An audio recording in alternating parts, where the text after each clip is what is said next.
Hi, I'm Trantor, and welcome to video number 5 in the Aura Helper series. We're going to go through AuraBAL today. AuraBAL is the Aura locked, that is Aura Finance's locked version of veBAL, which is the Vote Escrowed Balancer token. You'll note from the diagram here that as you go through each of the steps, locking your BAL, providing that liquidity to the balancer token, which is the 80-20 model, and then moving across to veBAL, you will then be locking that veBAL for a period of time. Aura Finance locks that for the maximum period, that's the 1-year period, and then rollingly locks it to provide the greatest possible voting power to anyone who converts their AuraBAL across.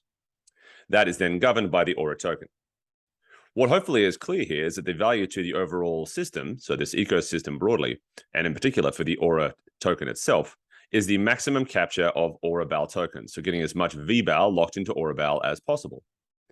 In line with that, APRs for AuraBAL, that is staked AuraBAL with Aura, will generally speaking be quite competitive in order to provide the maximum possible yield. If you're interested in AuraBAL, here are some of the different options for how you might seek to use your AuraBAL. The first is you can do single staking.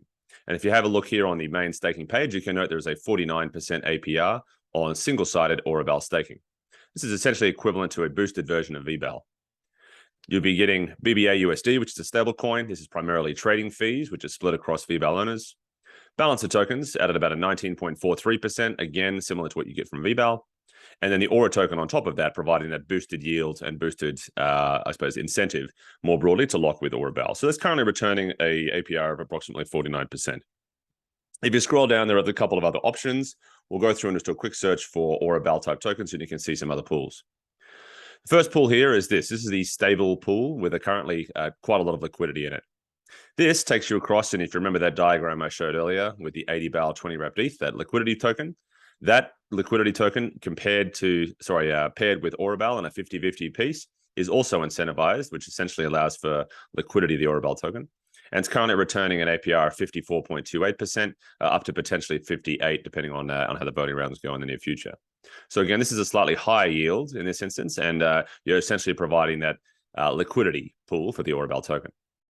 The third place to invest in, this has the highest APR at the moment, is 68.61%, and that's the AuraBAL Graviora wrapped ETH pool. This essentially provides liquidity for AuraBAL tokens to trade into ETH, or alternatively to trade back into Graviora, which is an auto-compounding version of Aura on a different platform. Okay, so those are the places you might seek to use your AuraBAL. The question is, how do we actually get AuraBAL? And then now that we know what to do with it, what's the best way for us to do it? Well, there are essentially two options. The first option is to trade for it. And you go across to Balancer, and I'll show you that shortly, and how you might seek to trade to get your AuraBAL.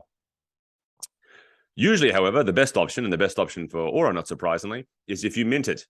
So essentially, this is you bringing across Balancer tokens and minting those tokens to create new AuraBAL. Now, we're going to go through both of those options today, noting what we have here in our MetaMask wallet. We have a little bit of ETH, about $150 worth. Some, of course, we need to keep for gas. We've got a little bit of Aura, really dust left at this stage. And then we've got some Balancer tokens as well. Okay, so we're going to go through the two different options. The first is how you might seek to trade to get your AuraBAL. So we're going to go across to trade here on Balancer, and we can have a look and we can see, okay, here we have some ETH, and we'd like to directly buy AuraBAL. For this particular trade, we'd like to use, say we get 0.04. We might even do less, 0.03, so we have some gas left. Okay, so we're looking here to buy essentially 2.9 AuraBAL tokens. The advantage we've got here is that the amounts to do it are pretty good. And if we go across to preview, we can see that the amount we're expecting to get is pretty darn close to what we've done. And the reason for that is because of the existence of that pool we talked about before, the ETH Graviora AuraBAL. So there's depth in that pool for our trade. It's a smaller type trade, and we'll be able to make the trade and essentially get a pretty good deal. The difference, however, of course, is that there's always an impact.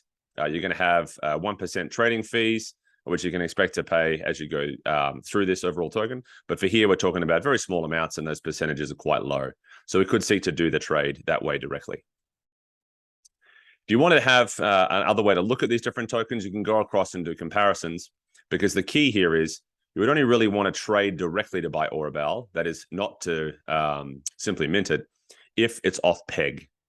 Now, what I mean there is, in that pool that we talked about here, this stable pool, the 80 BAL 20 wrapped ETH to the AuraBAL, the 50-50 pool, if that is off peg, as in the AuraBAL token is significantly undervalued in comparison to this, then you may seek to do a trade that way. And you can have a look at how much it's off peg. It should always trade at a slight discount, but not a very large one. And we can have a look here for what might happen. So if we had 100 AuraBAL tokens, we could come across and we'd see we get 103. So the difference here is about 3%. But just note that even when you do trades such as that, you're going to have to go through and pay different fees throughout. So up to a potentially a 1% trade fee. So again, you really have to do the math on what's best for you as you go through and decide to do a trade, or alternatively to simply purchase. So for this example, we're going to go through, I don't have 100 ETH in there. We're going to go through and go 0.03. And we've decided we're going to get buy AuraBAL tokens directly. The slippage here is very small, as you can see. We're going to what do you call it? We're going to confirm our trade. We have a look at what the trade route is. We're happy with that. And we're going to go through and execute the trade. Now, for this trade, as you can see, the price impact is very small, which for us is good because we're going through some routes that are quite easy. And we've got good trading fees at the moment, only at $1.34. So we complete our trade. And we're looking good. Now, while that's going across, of course, we can see here in our MetaMask, we don't have that token there yet, but we will very shortly. And we're going to go across now as we wait for this to be this transaction to be finalized. It looks like we got it. You can see just here. We're going to head back across now to Aura Finance. So here we are in the AuraBAL pool, and here's the place where we can go through our different options. If we want to deposit, for example, directly into this AuraBAL pool or into this AuraBAL pool here, all we need to do is click on it, and then scroll through the different options for how we might seek to do it. We could have done it directly from our wrapped ETH, which we had previously. But in this instance, we have some AuraBAL, 2.97, and we would go through the process of approve and then deposit and stake to deposit into the AuraBAL Graviora wrapped ETH pool. So the second part we want to talk about, and this is the most likely way you'll do this, is to go through and directly mint your BAL. So if you look at here, you've got two different ways you can do it. You can convert to stake your AuraBAL here. What we can do is we can say, all right, we have AuraBAL and we'd like to stake it. For this particular example, we want to stake it directly, so single-sided staking. We have 2.98 AuraBAL in our wallet. We click on maximum, and this will take us through the same process of just being able to stake our AuraBAL. Before we do that, however, what we're going to do is we're going to have a look at putting through our balancer tokens, because we saw that before, that we had some balancer tokens. What you can do here is you can click on route and you can work out what the price impact is, very little, and we can expect to keep almost all of our AuraBAL here in our BAL, and we're going to go through and stake the particular token. You could, if you wanted to, simply mint the token into AuraBAL, which is another way to do it. So for this, what we want to do, because we've already talked about, and this is making this complicated as possible for us here, because we already have some AuraBAL tokens, and we have balancer that we want to mint into AuraBAL as well, what we need to do is think about what's our end state. And for us, we want to deposit all of our AuraBAL into this single-sided staking pool. So the first thing we're going to do is we're going to go across, we'll mint. You could simply do another way, but you're going to mint your your BAL into AuraBAL. You'll see the route here, and you'll be getting 1.9 AuraBAL. So we're going to start by approving the balancer we have in our wallet here. Approving is making sure we're allowed to do it. Go through that, it's approximately 75 cents.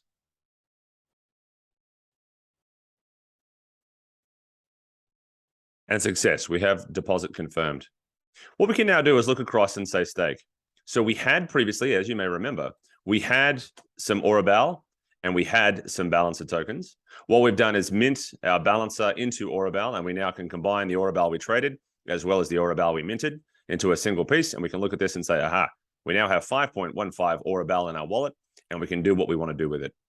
First option is we can seek to stake it directly in our single-sided staking, like we said. We could put it here in the stable pool, or we could put it into the AuraBAL Graviora wrapped ETH pool.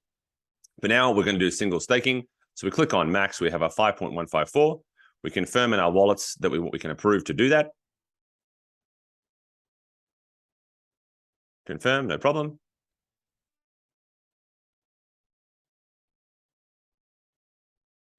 We've approved our AuraBAL. We'll now see this page. This says stake AuraBAL. We can click on that, and again, that'll give us the next step to do. And success. We've successfully staked our AuraBAL into a single-sided pool. Next piece to talk about is to make sure no one's ever going to be confused on this. Even though we have our deposit in the AuraBAL single-sided pool, what you'll not see is the balancer pool LP, so these liquidity pool tokens. What we've done with our single staking here is not deposit into one of these LPs. So you won't see it on the stake page, but you will see it up here on the claim page. Now, if you notice from our previous videos, we've had locked Aura positions. We also now have a staked Aura position, or AuraBAL, I should say. We click on that and we can see what we get. There's this version here, which is the new version of the stablecoin. Don't worry about the old version, which will remain at 0. You have balancer tokens as well as Aura tokens, and these will be starting to flow in now that we have our single-sided staking position.